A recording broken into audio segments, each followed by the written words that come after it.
Hi, how are you? Oh, hi. Come in, Josh.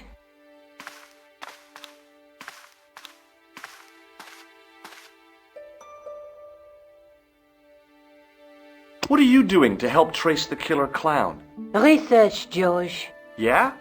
You have a copy of the clown's yearbook? I have a telephone and lots of contacts. Oh, well, did you find anything useful? Not yet. I'm employing my first and most useful weapon. What's that? Patience. Oh, I've heard of that. Isn't it a substitute for decisive thinking? Do you have a boyfriend? Not anymore. There was someone. A guy in my final year, but it didn't work out. Neither did my degree. I'm sorry. I'm not. Tell me more about your family. When I was a little girl, I used to spend the winter with my grandfather and grandma. They were the best times, warm and safe in their tiny cottage. My grandfather rolled cigarettes while grandma made hot chocolate and cakes. One day, he stopped his scrolling. He put the lid back on his tobacco jar and took me in his arms. I laughed and wriggled, but he hushed me to be silent. With his unshaven chin all scratchy in my ear, he told me his secret. What did he say? He said, I don't smoke, but she likes to think I do. What a weird old man. Don't call my grandfather weird. He was the nicest guy ever. I wish I was back in that cottage instead of this crummy apartment in this noisy city. I found this matchbook in the killer's hotel room. It's from the Club Alamut. Never heard of it. Is there anything written inside it? No, what were you expecting? If this was a movie, there'd be a clue. A name or an address? That's no use. There aren't even any matches in it. Oh well, I'll keep it as a souvenir. I found this in the killer's room. What is it? A credit card? ID, Thomas Merlin, of the Gruber Electronics Corporation. Never heard of him or the company. You're just not going to believe what I've found. It's not another part of the clown's costume, is it? It's a medieval manuscript. Khan left it in the safe at the U-Boot. It's incredible. Is this what he took from Plantar? It could be, which means it's worth enough to kill for. Look there, two guys on the same horse. Oh yeah, maybe they couldn't afford one each. What of it? Have you ever heard of the Knights Templar? Their official seal was an image of two knights sharing a horse. Whatever this manuscript means, it's connected with the Templars. How come you know about these knights? I learned about them while writing an article on the Crusades.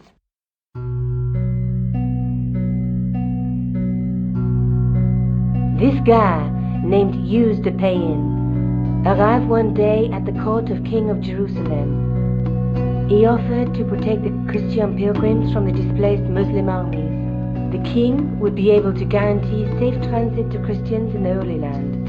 Safer journeys meant more pilgrims, and pilgrims meant trade and wealth. The Templars proved invaluable to the king as a mercenary army. It was said that they never asked how many the enemy numbered, just where they were.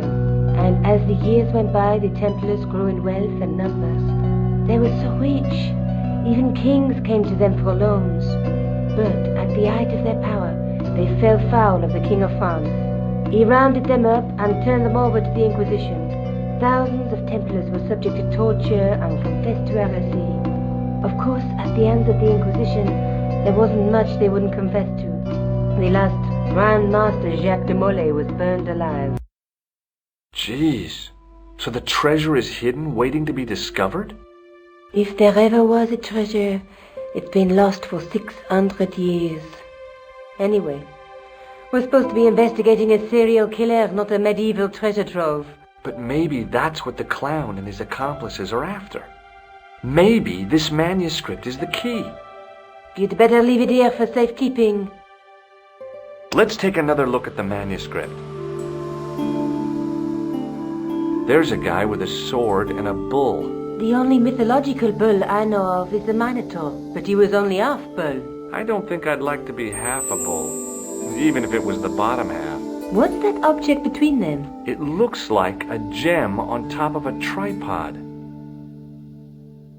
There's a guy working on a loom. He's weaving a carpet or a tapestry. Or a duvet cover. It's a clue to a place, I reckon. Somewhere famed for weaving and ships. Where folk live in barrels? It beats copper boxes. There's a woman looking at her reflection in a mirror, but the reflection has 3 hideous faces. She reminds me of the wicked queen in Snow White. She was the one who said, "Mirror, mirror on the wall," wasn't she? She made me cry so much when I was a kid. Mom carried me out of the movie theater. She didn't frighten me in the least. Like I said, I was only a kid. I didn't like the crocodile in Peter Pan either.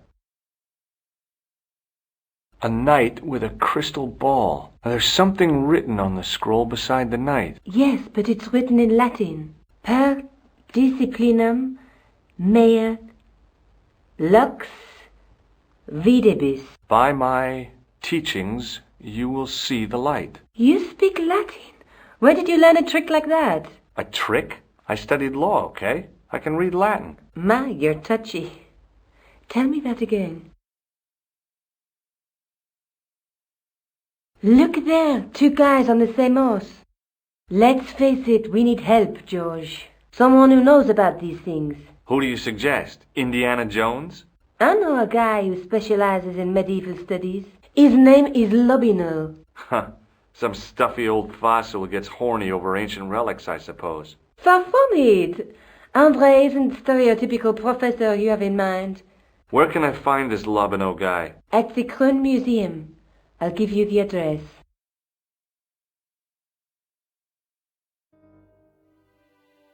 I have to go. Okay. Don't forget to look for Lobineau at the Krohn Museum.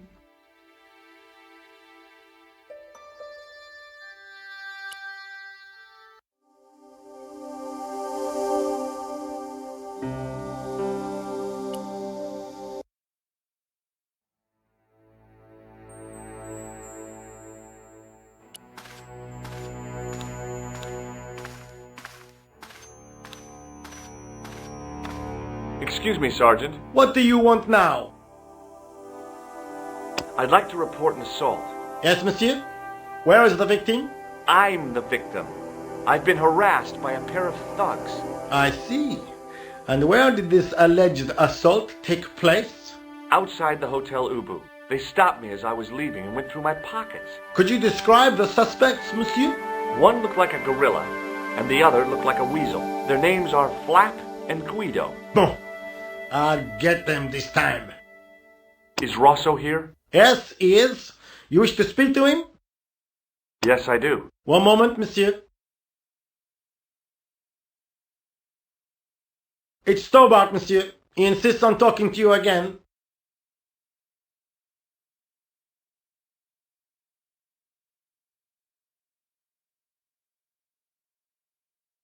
Hi, Inspector. Remember me? Do you know a pair of thugs called Flap and Guido? I have known those 2 since they graduated from special school. Flap is a nasty piece of work, but Guido is the real brains of the partnership. Where did you hear of them? I met them out front of the Hotel Ubu. Have you heard of the Knights Templar? Les Templiers. But of course, monsieur. Their fame is widespread throughout France. We haven't forgotten them. Unlike the rest of Europe. It was the King of France who persecuted them, though. Indeed. That shook his cool. Underneath his cultured facade, the man was real twitchy. You're obviously a great admirer of the Knights Templar. They were men of great honor, monsieur. The flower of chivalry. Not everyone would share your views, Inspector.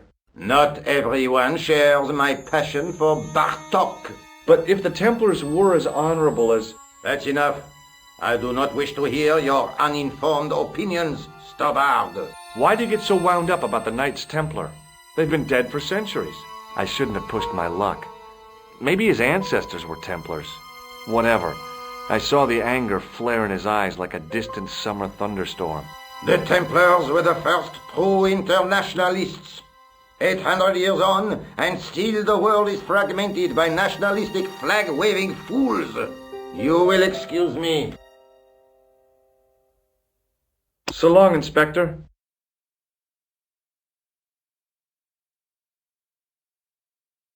See you later, Sergeant.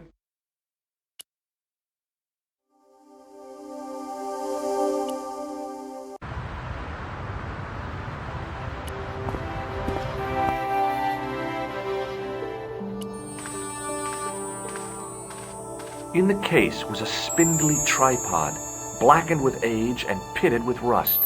It was identical to the tripod pictured on the manuscript. A notice identified it as 15th century from Western Ireland. It had been found in Loch Marne at the site of a Knights Templar preceptory. Ireland! What's that? This tripod was found in Ireland. I will have to ask you to keep your voice down. I'm sorry, I was excited.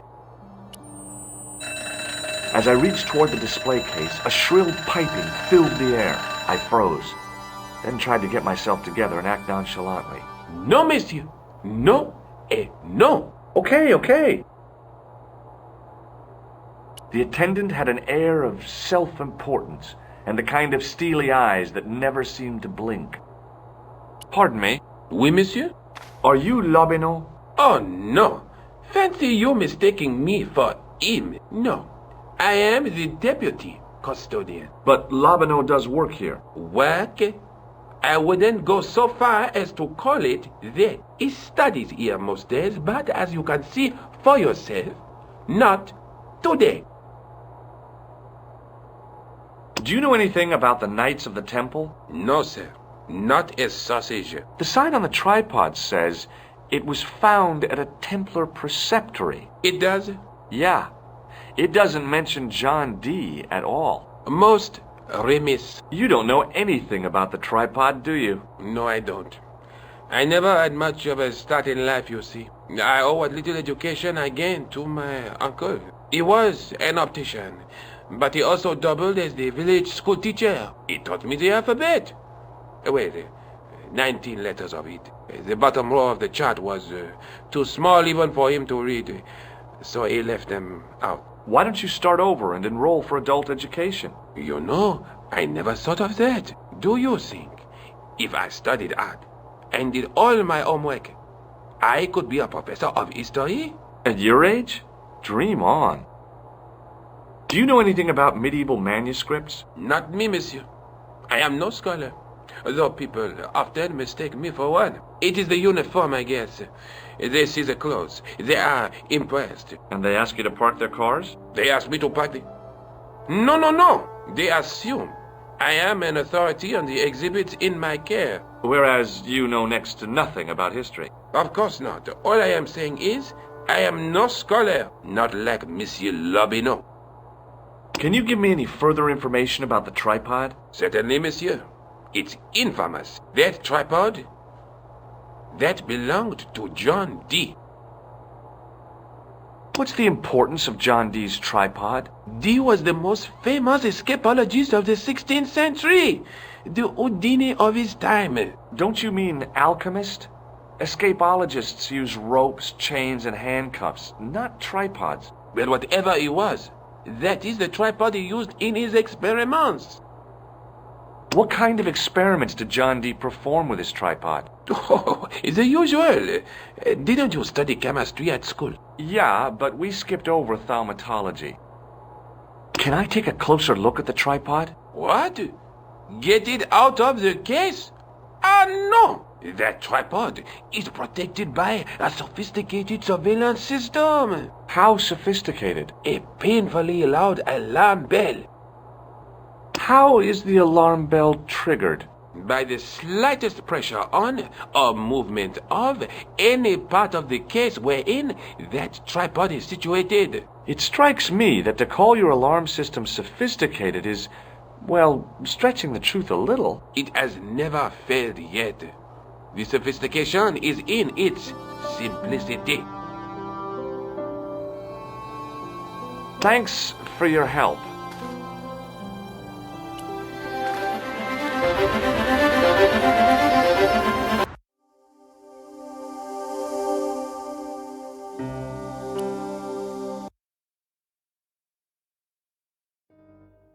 Hi, I've been to the Kroon Museum. Did you speak to Lobineau? No, he wasn't there.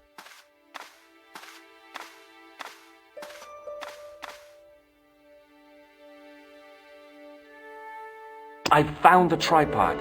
Where? In the museum. It belonged to the Templars. It was dug up in Ireland at a place called Loch Marn. I have heard of Loch Marn. I read an article about the castle. Take a look for yourself. A popular gossip magazine. You read that rubbish? No, I write it. Professor Nigel Pegram, excavating the medieval castle at Loch Marn. That's strange. What? He resigned his chair at Durham University in order to devote his time to the excavation. Not only that, but he canceled the filming of a 4th series of his popular television program. This site at Loch Marn must be awful important to him. He's a professor of history. They're all cuckoo. All the same, I'd like to talk to this Professor Pegram. How do you feel about a trip to Ireland? Disappointed. Huh? That I won't be going. I want to follow up the Bellotta case. If you really think Picram's dam is important, why don't you visit Loch Marn? On my own? I'm not so sure about that. Where is Ireland exactly? Have you found out any more about the murders? Well, it may be nothing, but both the clan's victims visited Paris earlier this year. When? The 2nd week of July. They were both here at the same time. Did they meet? I don't know, but I can't imagine it was coincidence. I have to go. Okay, I'll see you later.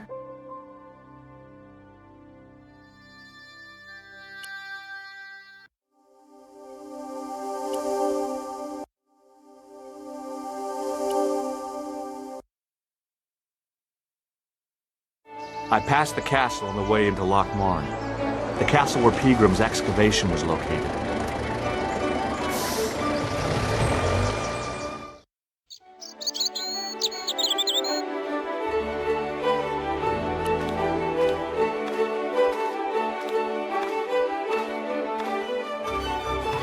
Hi there. What? What's your name, kid? Who are you calling kid? Who the hell are you? Rosso's the name. Murder's my game. Are you a detective? Let's just say I'm here to find the truth. Cool. Just like on the telly. Cut the crap and tell me your name. Liam McGuire. What are you doing hanging around the bar, McGuire? I'm on the run. From me dad. Why? Did you do something bad? I ain't done nothing, boss. You can tell me, kid. Is it your dad? Oh, sir. He drinks. Every last penny. Down his evil throat. And there's me poor old mother. Bedridden and dying of presumption. I tried to buy her medicine. Chopped firewood to fathom a holy till my fingers bled. The old skinflint cheated me too. But I took the pennies he gave me back home. Look, ma, says I, see what your darling son has earned with his own sweat and blood. When suddenly, me dad appears and grabs the loot. I'm off to Dublin, heavy drinking, says he. Watch out till I get back. That's why I runned away. Something in the grin on his face told me he wasn't being strictly truthful. Compared to him, Huckleberry Finn was a candidate for Altar Boy of the Year. What can you tell me about the castle, McGuire? What do you want to know? Well, can I get inside? No. It's locked up. Does anyone live there? No. Only, what do you want to know? Oh, nothing. You know something about the castle you're not telling me, don't you? No. What is it you're covering up? Is it something you're scared of? I ain't scared of nothing. I'll give you one last chance to tell me about the castle. Oh, yeah? And what if I don't? Then I'm taking you back to school. Oh, there's a ghost. It's called the Phantom of Loch Marn. You're not telling me you believe in ghosts, are you? Mister, I seen it with me very own eyes. Last Tuesday night, I went up to see what that dig was about. I just reached the top of the wall when I hears this awful noise. What sort of noise? A horrible snuffling and snorting, like O'Brien's pig, only worst. It was coming from inside the castle. Did you find out what was making the noise in the castle? No fear. I just sat there on the wall like Humpty Dumpty. The moon was cracked and greasy like an old dinner plate. The yard was full of shadows. I could have been hiding anything. I would have gone home, but me legs had lost their stuffing. Did you get to see the ghost? Indeed I did. And a fearsome sight it is too. I sat on me arse, waited while the moon went down. Then out it comes from the shadows, all grey and tattered and hunched over like an old bent willow. Then I hears this spluttering and splashing and horrible laughter in the dark. I was so scared. Why, I fell off the bloody wall. I'm sure there's a rational explanation for what you saw at the castle. There is. The bloody place is haunted. Have you seen a guy dressed as a clown? Here in Lochmarn, they all dress like clowns. The man I'm looking for is a dangerous psychotic. Jesus. It's just like that film I saw that this clown see. And he's after this kid who saw him kill a guy. He tries to warn the sheriff, only no one believes him. Then, while he's in the tub, the clown cuts him up with a chainsaw. My God, that doesn't sound suitable for a kid like you. Who are you calling a kid? I'm 25. Yeah, right. You're not a day over 14. Oh no, it's 25 that I am. Married with a car and 3 kids. 10 kids if you count the wives. Do you know a man called Pegram? Can you describe him like on the telly in the cop shows? He's an English archaeologist. I know the man you mean if he's the one. Can you tell me where I'd find Pegram? No, I can't, 'cause he's not here now, but if I sees him, I'll ask him. Do you know what Pegram was doing in the castle? Digging for buried treasure. Jewels and gold and skeletons, like in the films. See you later, kid.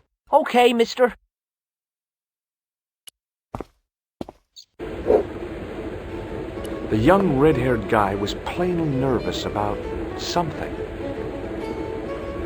The guy sat in the corner as if he was a permanent fixture. I'd been taught not to judge people by their appearance or their clothes or the length of their hair. Nobody ever said anything about runny noses.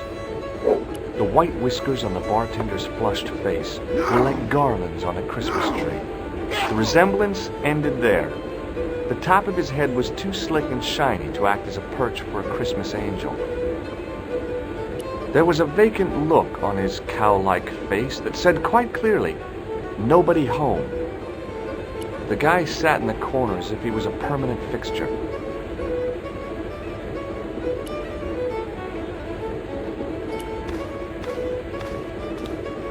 My name's George. Pleased to meet you, mister. My name's Fitzgerald. What can you tell me about the castle? There's nothing there. Just an old ruin. How old? I really couldn't tell you. Have you ever explored the castle yourself? I used to play there sometimes, when I was a kid. Then one of the little ones fell off the wall, broke his head and died. We didn't go there anymore. You haven't been up there recently? No. Do you know Professor Pegram? He's the archaeologist, isn't he? That's right. Did you work at Professor Pegram's dig? What gave you that idea? Can I get you another drink? Oh, no, thank you. I shouldn't be drinking at all. I'm on tablets for my nerves. More than a pint and I'll pass out. Do you recognize the man in this photograph? No, I'm sure I don't know him. See you later.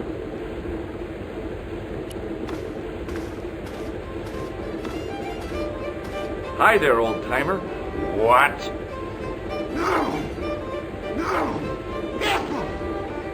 Nasty cold you've got there.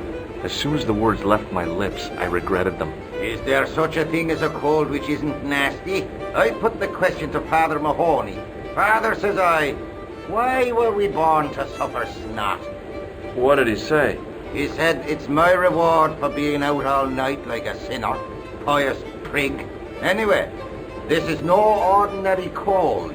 It is the hay fever. Pollinosis? Thank you. You're not a policeman, are you? Excuse me? Police? No, I'd know it if you were. Can I buy you a beer? Very kind, I'm sure. But I don't drink the stuff Leary sells. What's wrong with it? I've seen what it can do. Can you tell me how to get into the castle? Don't even think about it, me bucko. Lochbarn Castle is haunted. That's what the kid outside told me, but I don't believe it. Then you're a fool. Ghosts don't bother me. I still want to visit that castle. You can't. It's not open to the public. There's no one around to stop me, is there? That's right. Nothing human, anyhow. Have you ever seen the ghost? To be sure. With me very own eyes. Can you describe the ghost? It was horrible. A wee stunted beast, long beak, straggly, flappy wings. Are you sure it wasn't a wild animal? A rabbit or a skunk or something? Skunk? In Lochbarn? That'll be the day. No, that was a ghost, to be sure. I think I know what you saw on the castle wall. I know what I saw. I don't think so. It was the kid, McGuire. What? He was up on the wall last Tuesday night. He thought you were the Phantom of Lochmarn. Oh! Do you know Pegram, the archaeologist? That's the scrawny fellow who was poking around at the castle, isn't it? No, I don't know him. What's that you're making? It's a necklace, me bucko. Oh, sure. Made out of steel wire? That's right. A necklace for my pretty one. When my little lover feels it round her slender neck, she'll be mine. All mine. I'll see you later.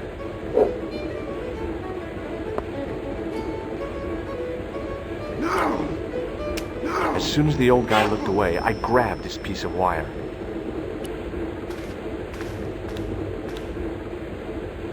It was a beer-stained piece of toweling.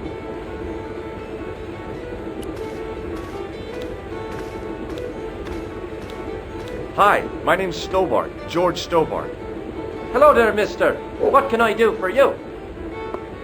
Do you know Professor Pegram? Do I know him? Do I know the good professor himself? No, I don't. I mean, I know who he is, but I don't know him to talk to. Do you know anything about Pegram's excavation? Only that he didn't have the right tools for the job. What he needed was shovels and a JCB. Pegram was digging for historical remains, not coal. Is that a fact? What the hell for? It's the science of archaeology, Pat. Understanding how people used to live by what they've left behind. One day archaeologists might be digging up our remains. Imagine that, Mr. O'Brien. I wonder what they'll find. Well, it won't be arrowheads and beakers. Fast food cartons and flavoured condoms, more likely. Did anyone from the village work at Pegram's dig? I tried it myself, but that high and mighty history man called me incontinent. What a nerve. Hadn't I dug more holes than the rest of them put together? Do you remember seeing Sean Fitzgerald at the dig? Let me see now. I think me brain box needs a spot of lubrication. Can I buy you a drink? You most certainly can. Give me a drink for my friend here. Who? Doyle? Has he conned you into buying for him? Shame on you, Pat. Again, just a point this time, Michael. 1 point of brown coming up. Do you remember Sean Fitzgerald now? I can picture the scene as if it was only last week. Come to think of it, it was only last week. Fitzgerald was there all right. Him and a bunch of students. He was speaking with the boss man. Can you tell me anything about the castle on the hill? Oh, I don't know much about anything. You should ask Mr. O'Brien here. He does joined up writing. Would you be one of them history fellas yourself? That's right. Professor Stobart, Miskatonic University. You're an archaeologist, and you're asking us about the castle. Excuse me, Mr. O'Brien. The gentleman was talking to me. How come you didn't leave with the others? I didn't know they'd gone. Oh, yes. Packed their spades and shovels and away they went. Seems I missed all the excitement. What excitement? Bye for now. Hello there. My name's George Stobart. Pleased to meet you, I'm sure. I'm O'Brien. Can I help you? Do you know Sean Fitzgerald? Yes, I do. What you want with him? I want to talk to him about working at the dig. I can't imagine anyone employing Sean Fitzgerald on a dig. He wouldn't know a post hole from his elbow. Have you heard of the Phantom? More than that. I've seen it, and let me tell you, it's a dreadful spectre. So it's not just a local legend. There really is a Phantom of Lochmarn. Oh no, I was talking about the Phantom of the Opera. Have you ever heard of the Knights Templar? I most certainly have. A remarkable institution. Did you know? They were the originators of our system of credit. Their financial empire stretched from the Atlantic to the Caspian Sea. With bases in so many countries, they had to establish new methods of fiscal transfer. So, the Knights Templar were nothing but a bunch of bankers. I don't get it. Are you saying these Templar guys invented bank charges? In a manner of speaking, I suppose they did. What a dirty trick. Didn't anyone try to stop them? Oh yes, they were arrested, and many were burnt at the stake. Good. They bloody well deserved it if they were anything like my bank manager. What can you tell me about the castle, Mr. O'Brien? It's a fine sight now, isn't it? Dates back to the 10th century, you know. Most of the existing building was added much later, of course. Are the ruins open to the public? Oh no, it's much too dangerous. Anyway, there's nothing of interest remaining. How can I get into the castle? Well, those walls were built specifically to stop people getting in, Mr. Stobart. But I dare say you'll find a way, if you've the will. Can you tell me about the tripod which was found at the castle? Now, there's a bone of contention and controversy. It was dug up by an Englishman of the archaeological persuasion. Who was this Englishman? Professor Pegram, the same man who dug up the gem. Do you know where I can find Pegram? You're too late to meet that fella. Is he dead? Not that, but he's gone from the village. A sore point with our esteemed host, I might add. Do you know where Pegram has gone? I'm sorry, but I don't. He upped anchor in the dark and shipped out before the dawn. Why did he do that? Who knows? A guilty conscience or a secret assignation. Whatever the reason, he'll not be missed in Lochmarn. Maybe now the fuss about the gem has died down, we can get back to normal. What can you tell me about the gem which Pegram found? Now there's a gem which should never have been taken. A man would have to be full of greed to covet that stone. What's your interest in the jewel? You're not a reporter, are you? Yes, that's right. And not a bloody news hound. Well, you're wasting your time here, boy.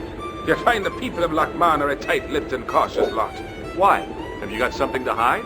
It's just that we don't like to wash our dirty laundry in public.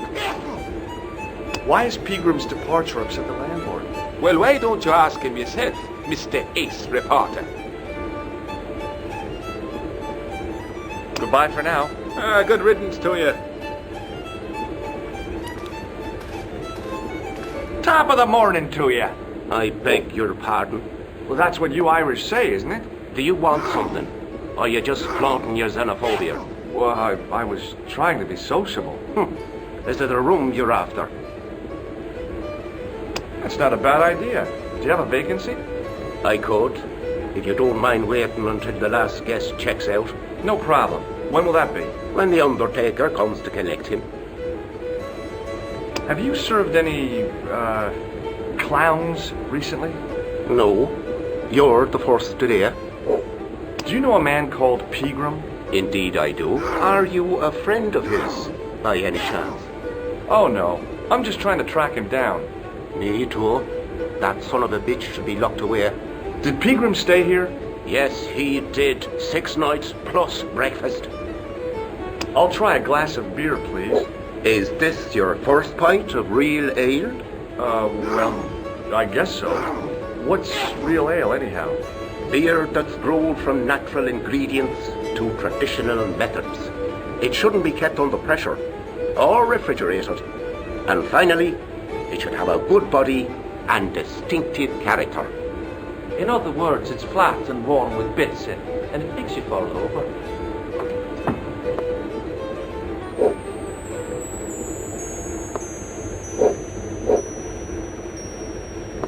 Look, I gotta be going.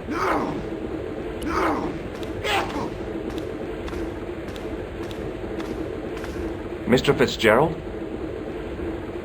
Doyle told me you definitely worked at the dig. He's seen you there. You might as well admit it. I knew this would happen. I knew I'd get caught.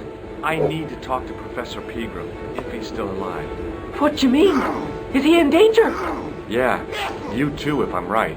You're not from the Social Security. Hell no. What makes you think that? Well, I was claiming benefits at the same time I was working for Pegram. I'm not in a position to make judgments, Sean. That's between you and your conscience. All I want is to talk to Pegram about the gem. But he's not here. I know that. But he left that package with you, didn't he? So where did Pegram go? I don't know. I swear it. He came to see me early this morning. Said he was leaving. He asked me to give this package to a guy called Marquet. Show me what's in the package, Sean. I can't do that. Why not? I promised the professor. So what? You didn't have any qualms about your benefit scam. So where's the harm in taking a peek inside Pegram's package? You don't know these people. I can't. I don't dare. This is your last chance to show me the package, Fitzgerald. I've been patient with you, but now it's time to kick ass. But he'll kill me. Who will? The man from Paris. Jack Marquet. Pegram told me if I gave him the package unopened, I'd hear no more about it. But if I double-crossed Marquet, I'd be dead. I'll deal with Jacques Marquet. Give the package to me. No. Why should I trust you? I don't know who to trust anymore. I wish I'd never even heard of the Lochmarn gem.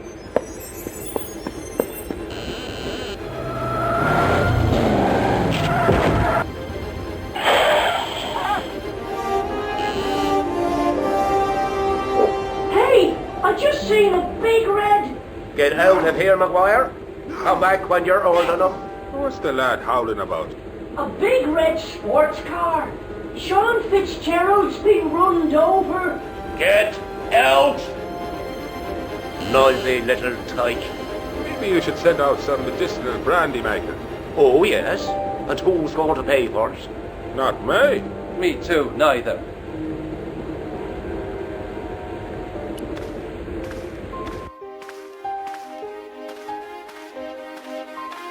I was telling the truth about Fitzy, mister.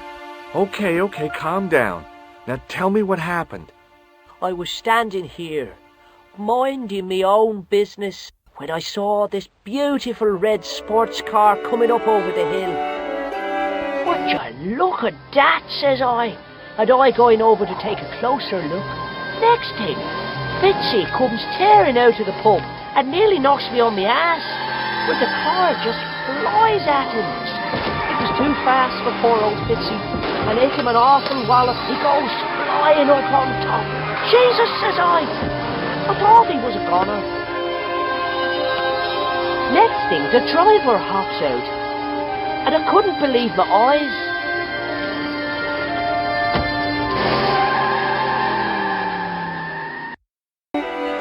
He was dressed like a bloody pixie.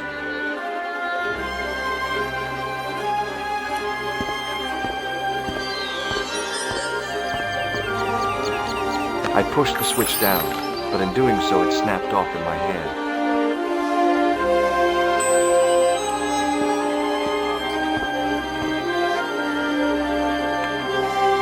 I tugged at the trapdoor, but it was locked from the inside.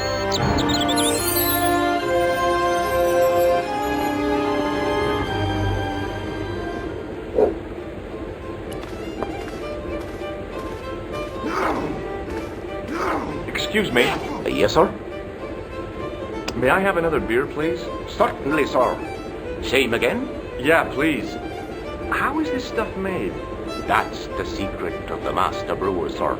Each barrel is lovingly manhandled in time-honoured fashion, suspended on skillfully tied ropes of the finest hemp, lowered into the cellar, utilising the forces of original gravity, like manna from heaven. I'm sorry, but the pump appears to be broken. I could fix it for you. I don't think so. This is a job for a professional electrician. Oh well, at least the glass washer is still working. It's not my dear, is it? It just so happens I'm an electrician. Check out my credentials. Well, now, isn't that marvellous? Here's a house bedevilled with faulty wiring of a wayward nature. Here's you, an electric man, with a little plastic card to prove it. I still want to see what you can do before I let you touch me beer pumps. You can make a start on the glass washer. No! No! Careful! And when you've finished that, will you take a look at the pumps? It was an electrical plug attached to the glass washer. It was an electric glass washer. It looked even older than the barman.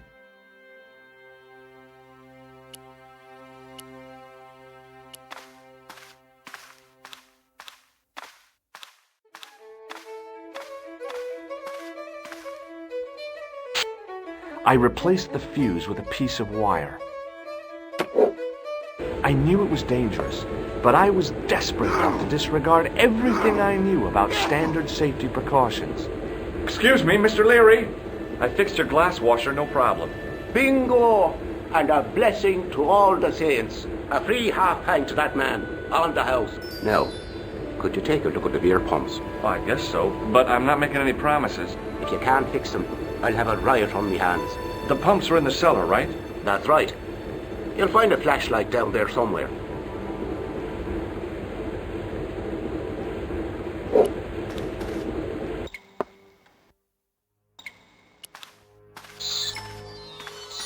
It was the lever which locked the trap door.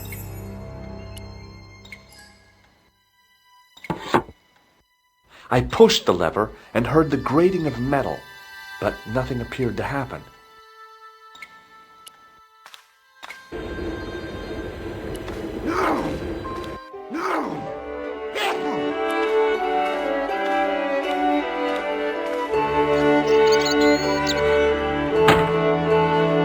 I lifted the trap door, and an overpowering smell of stale beer rose from the cellar below. I looked down on a stone-tiled floor, way too far to jump. Excuse me. There was a nasty feeling in my guts I usually associated with light opera. It was Khan. What's the problem? Did you see what happened here a few minutes ago? What was that? A man was involved in an unfortunate accident. I didn't see anything. What about the boy? He doesn't know anything either. The kid, well, you know how it is in these rural communities. Not enough genes to go round. I prayed McGuire had the sense to keep his mouth shut. Was the guy hurt bad? He's been taken care of, but he thinks he dropped a small parcel. You didn't happen to find it, did you? If I had, I would have taken it to the police. Of course. Thank you.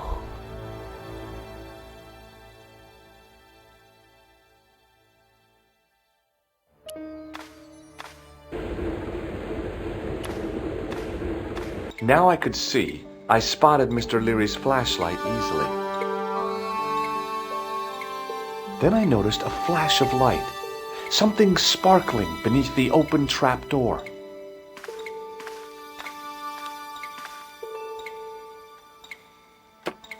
It was Peagram's gem, all right. A large, uncut blue stone. I guess I was already under its spell. Did you find it? What? Whatever you was looking for. Yeah. Listen, McGuire, I want you to keep this to yourself. No problemo. Just chuck us up a crate of lager. No way, you're not old enough. We can sell it and make some cash. Forget it, kid. I couldn't betray Mr. Leary's trust. I could, for sure. That old misery guts deserves it. If you want to do me a favor, keep a lookout for that guy in the suit. Okay. But it'll cost you a packet of chips. Oh, and shout if you see that Ferrari.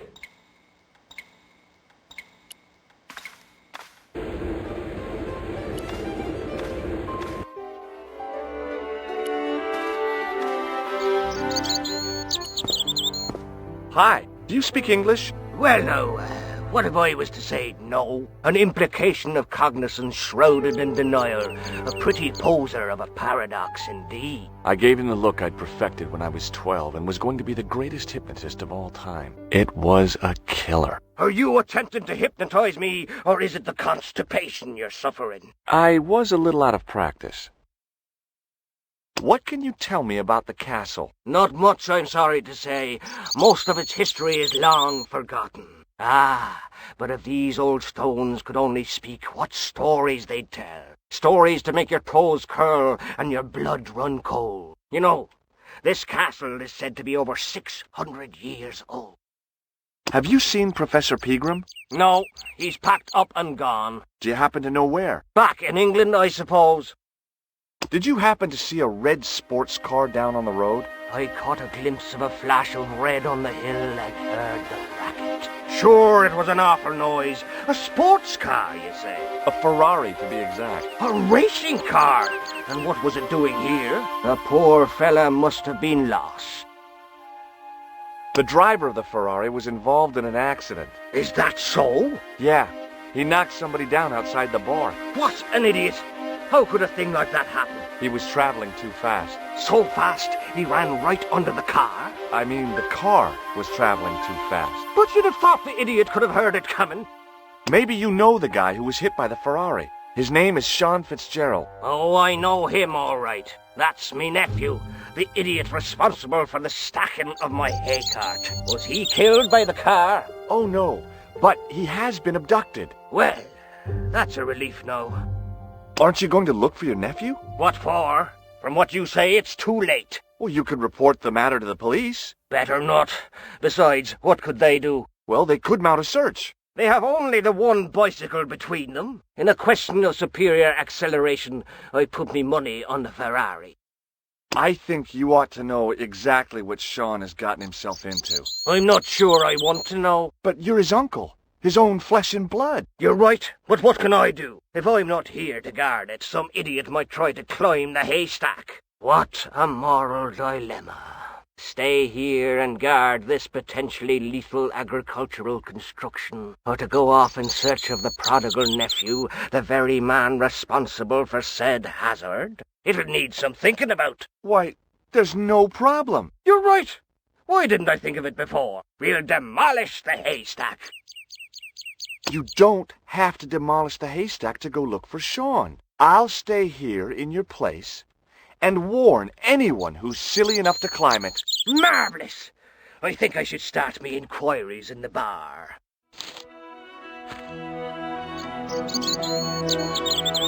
He strode off in the direction of McDevitt's bar, leaving me to contemplate the stack of hay. On the back of the cart was a crazily stacked tower of hay bales, leaning precariously against the castle wall.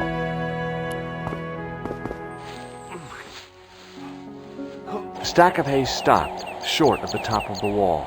Even if I stretched as far as I could, the wall was out of reach. What I needed was a slice or two of Alice's Wonderland.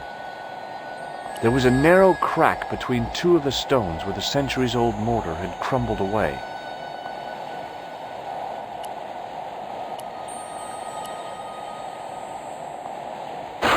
I inserted the end of the lifting key in the mortarless crack and gave it a firm shove. It remained lodged in the wall, jutting out to form a step.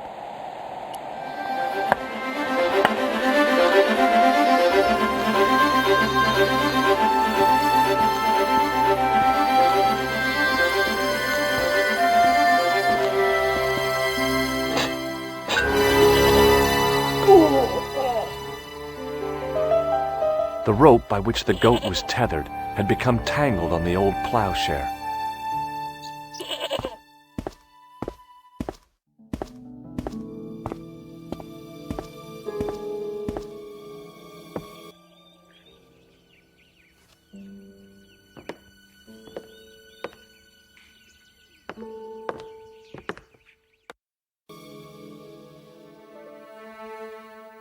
There was a pattern of 5 holes arranged on the wall. They'd been drilled there deliberately. Behind the altar was a carved panel decorated with animals, birds, and plants.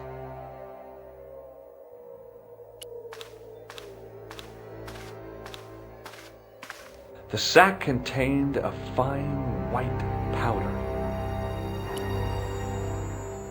As I dipped my fingers into the soft white powder, I realized what it was. Plaster of Paris. I'd used it in kindergarten to make casts of animal paw prints.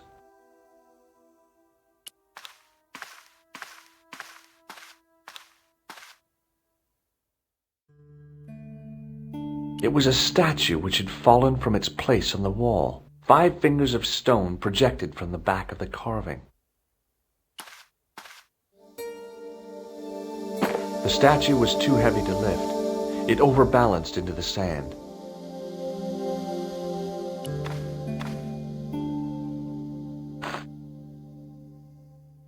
As I swung the stone upright, I noticed it had left a pattern of holes in the sand. The 5 fingers on the back of the statue had left their impressions in the fine sand.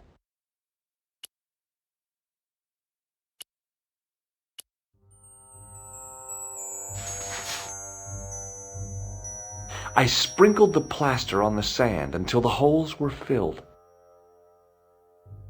The patch of sand where the statue had fallen was covered with a dense sprinkling of plaster.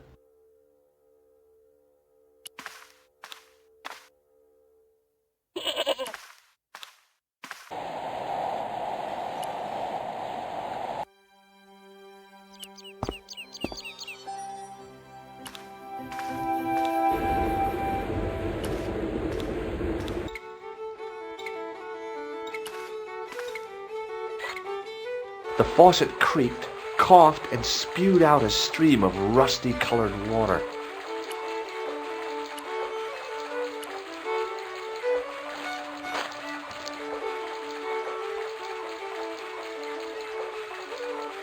I held the towel under the faucet and soaked it with water.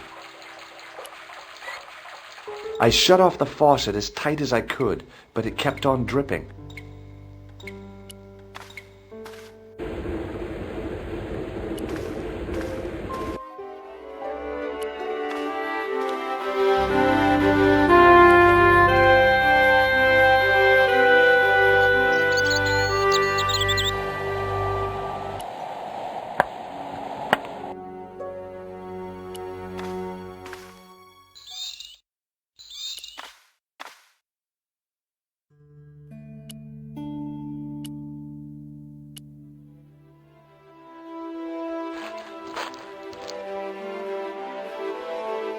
The trickle of water was quickly absorbed by the plaster.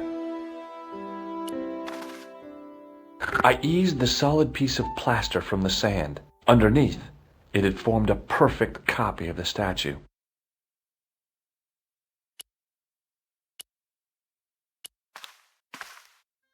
The hardened plaster cast fitted snugly into the 5 matching sockets. There was a soft thud, then silence.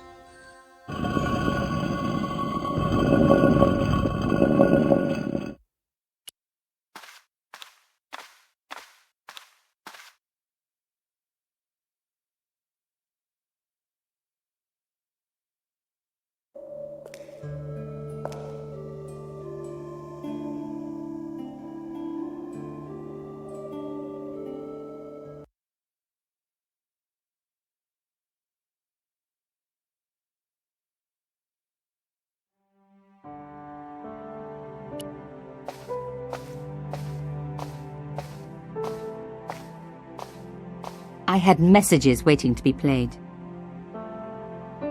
I had messages waiting to be played. You have 3 messages. Hey, Collard, it's me, your favorite editor. Guess what? I'm gonna give you a second chance. I need somebody to write the TV column. Pays lousy, so what's new?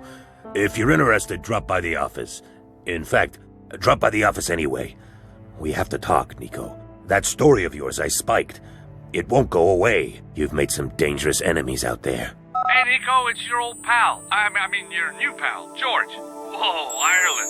It's a whole different country. And I got some amazing news for you. Gem of a story, in fact. Oh, gotta go. Yeah, fella here's got a drink lined up for me. See you tomorrow, Nico. Slonsha. Yep, only here for a day and I'm speaking the lingo like a local. Mademoiselle Coulard, this is Imelda Carchon. I wanted to thank you for being so understanding when... Come to lunch, why don't you? Tomorrow. I might have more news. There's a Monsieur Merlon coming to see me this evening. He says he knows why Pierre was murdered. In fact, he'll be here shortly. I shall let you know what he says. Goodbye, dear girl. Till tomorrow. Merlin? Oh my God! Merlin's the killer. I better get over there and warn her now. When it came to being two-faced, Imelda was up there with the best. I owed her nothing, but I couldn't just let her die. I arrived to find the Palais Royal courtyard deserted. I only hoped that I'd beaten the assassin here. I had to warn Imelda before it was too late.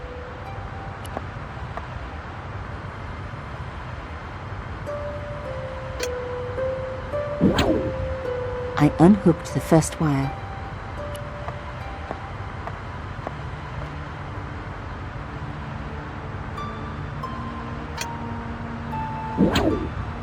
I released the second wire. Even with both wires removed, the statue remained upright.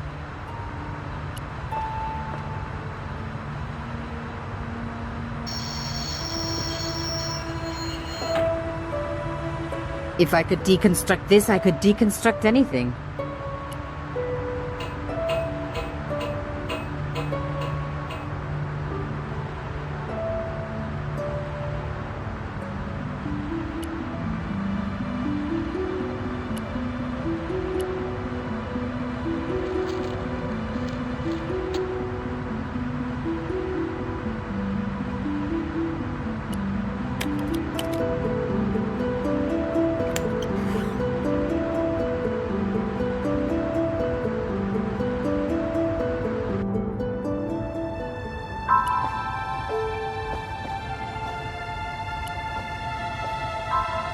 My God, I'm too late.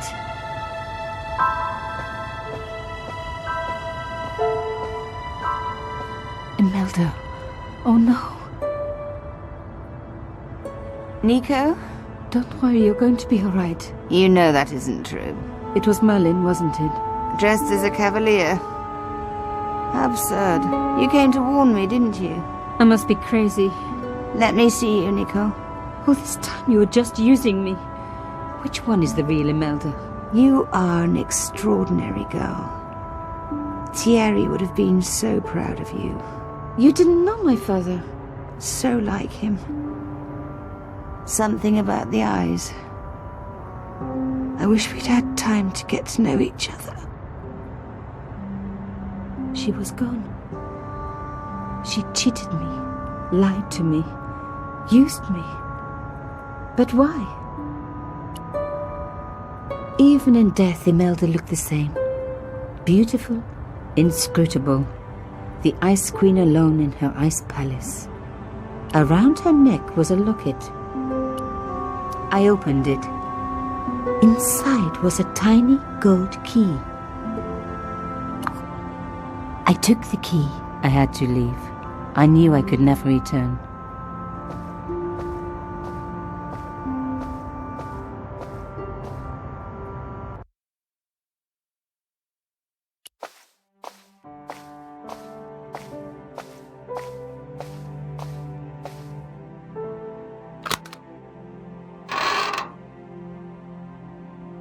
In the dim light, I caught the reflection of something metallic. A small, sinister-looking metal disc had been tucked under my father's box. It was a bug. Oh, chère cousine, you left me a little present. You shouldn't have.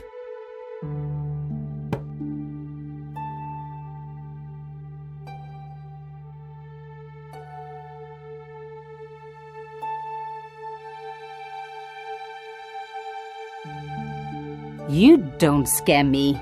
Espèce de...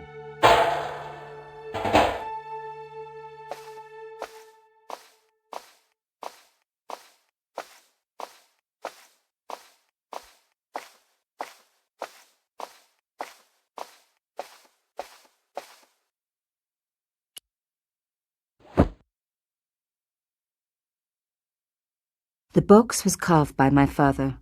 It never had a key. The elephant on the lid was a perfect match to Carchon's.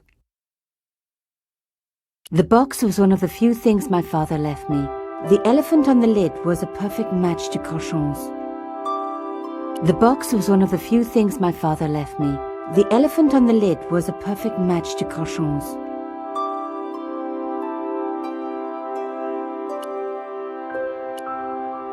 I took out the key.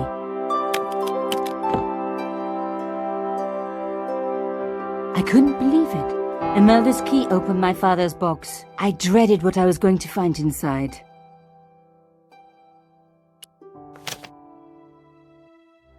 It was a photograph of Imelda. But why here? In my father's box?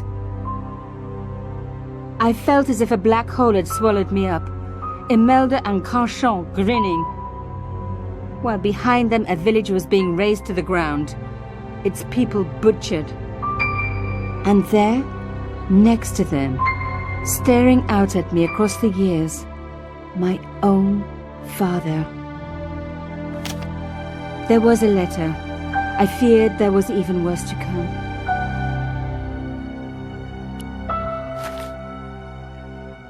Hotel Saint-Georges, Algiers, Friday. My darling Thierry, by the time you read this, you'll be safely out of Africa. You need not fear. Pierre and the organization do not know who you're really working for, or about us. Did you think I would betray you? I could not. You wanted me to leave him, but I don't have your courage. I know too much of what has been going on here. They would find me and they would kill us both. Enjoy your life in Paris, Thierry. Your life of honor, of patriotic duty. Do they give medals to spies? No. They'll just give you a phony job in an embassy somewhere. I could never share that with you. Imagine me, a diplomat's wife. So I must stay here with Pierre, the two of us bound together by what we have done to this country. Au revoir, my love. You will be in my heart until I die. Imelda. Suddenly everything made sense. My father had been working undercover for the government. He was one of the good guys after all.